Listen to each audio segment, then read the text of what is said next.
Free audio post-production by alphonic.com.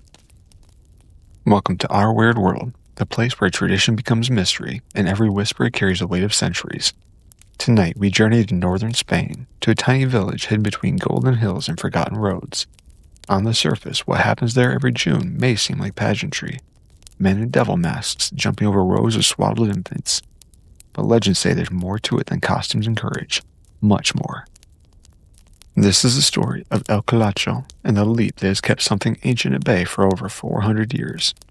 Just off the pilgrimage route of the Camino de Santiago lies the quiet hamlet of Castrillo de Murcia. No more than a few hundred people call it home. It's the kind of place where time has long since slowed and where every cobblestone has a memory. Once a year, during the Catholic festival of Corpus Christi, this village comes alive with a celebration unlike any other in the world. It's called the El Salto del Colacho, the jump of the Colacho, and it dates back to 1620. Here's what you'll see if you arrive on the right June weekend. Dozens of newborn babies, all born in the past year, laid side by side on mattresses in the street. A man dressed in a bright yellow jumpsuit and a snarling red mask, brandishing castanets and a whip. A sudden sprint, a leap. The devil flies over the children, feet clearing their tiny bodies by inches. Then again and again. Tourists smile, locals cheer. Priests bless the crowd. But if you stay long enough and listen closely, you'll hear the older villagers mutter a different story. Because this isn't just a festival. It's a ritual, and it always has been.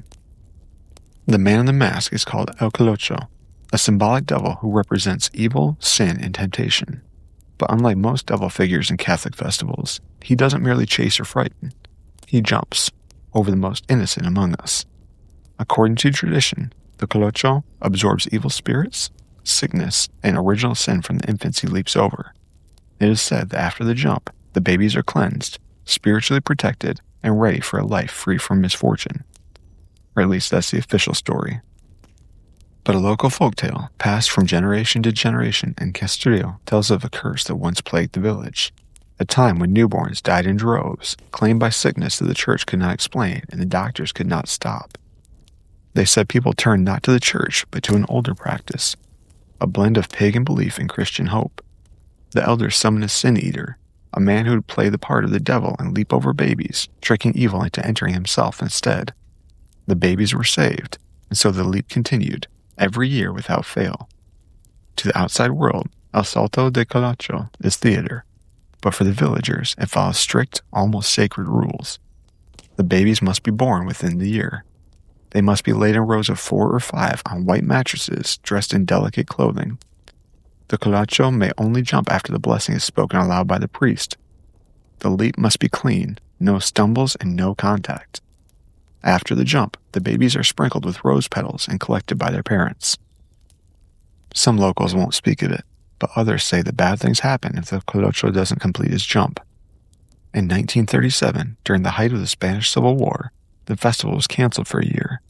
That same summer, a flu outbreak took 5 infants, more than the village had lost in a decade. When the Colacho returned the next year, the deaths stopped. Coincidence? Villagers don't think so. El Colacho isn't always the same man. The role is passed down through the Brotherhood of the Blessed Sacrament, a centuries-old fraternity responsible for organizing the Corpus Christi celebrations. Every Colacho is chosen in secret weeks before the festival. But the moment he dons the mask, he is no longer a man. It's said that children cry when they see him, even before he leaps. Dogs hide, the air grows still, and some swear that he jumps unnaturally high, as if something lifts him. Some say they've never seen his feet touch a mattress. Others believe the devil himself rides in his bones.